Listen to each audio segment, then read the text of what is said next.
Mohit Gang is with us. And, Mohit has put out a very detailed thread on social media, a blog on the nuances of these announcements that came through. But no, Mohit, just summarize it for us. In totality, I think, it's beneficial for investors, for retail investors, because it helps not only cut costs for them, but also, curbs a lot of unfair practices by, say, distributors who are perhaps, pushing a lot of NFOs for higher commissions, etc. So just tell us from an investor standpoint, what does this mean?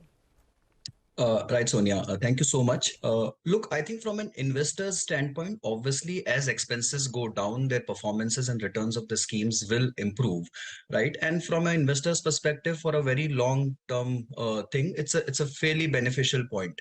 However, for industry participants, I'm sure this is not so great a news. Look, I think there were many practices which were happening in the mutual fund industries, especially the two practices which the paper comes out very heavily on are the NFO selling practices.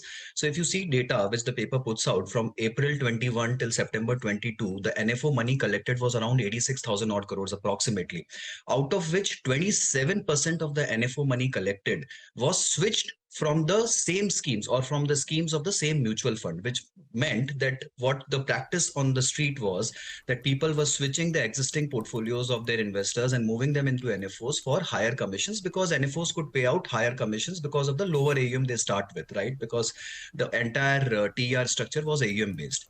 Now, SEBI comes out very heavily on this, and they say, okay, if you switch from any scheme now, the commission applicable will be the lower of the two schemes. So this complete practice goes off.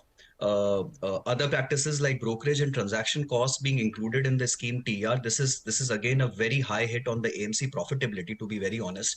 I think because some of the schemes just thrive on churning. Some of the schemes just thrive on rotation of stocks. If you see arbitrage schemes or equity saving schemes for that matter, the volumes or the rotations of the trades are very, very high. Now, few of these schemes might go out of business totally if the transaction costs are included in the TER, right? And also schemes which thrive on very high churn might actually go out of the business. So there are few pockets which hurt distributors. There are few pockets which hurt the AMCs.